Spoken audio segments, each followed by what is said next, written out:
my key message that I want to talk about today, which is around self-regulation and why we have an organization like the Advertising Regulatory Board. And don't worry, I'm going to get into exactly who we are and what we do.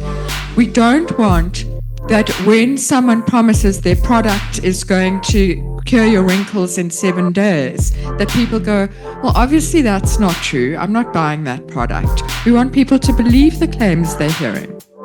And if you're in the media space, you want that, because if advertising doesn't work, no one's going to buy advertising space. And if nobody buys advertising space, then that's a big problem. So we need a trusted advertising space. Do we want government to be telling us what to do in our advertising? Maybe in some places we do.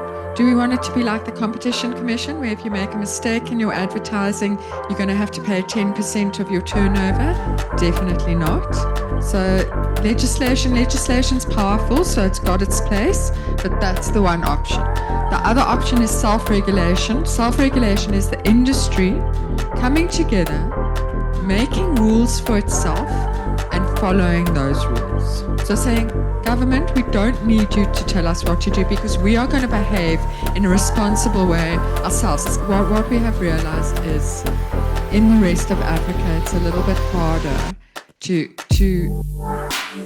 step into what almost feels like a governmental role.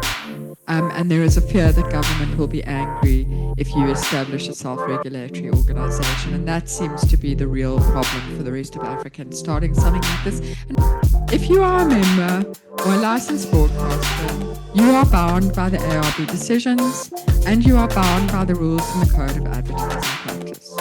You cannot, when you respond to us, raise that you are not a member and that we do not have jurisdiction over you. We do. But you also have to help us.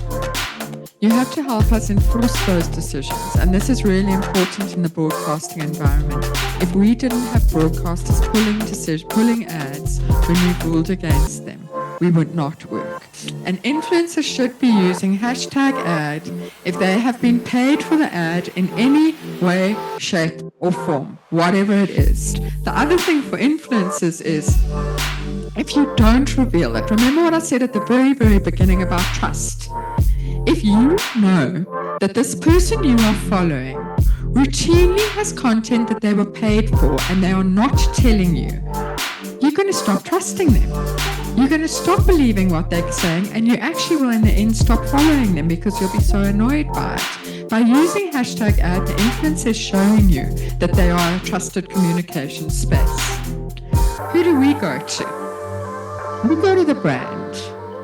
The brand is the one who has contractual control over the influencer, and the brand is the one who benefits if the influencer manages to sell the product well.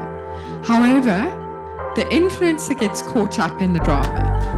If we make a ruling about a particular influencer's post, then their name will be in the ruling, and it will affect how they are perceived. So there is a bit of a duty on both parties to make sure that the rules are being kept. If we ban alcohol advertising, it will also mean that aware.org will stop doing their responsible advertising, because they do their responsible advertising in order to keep being able to advertise.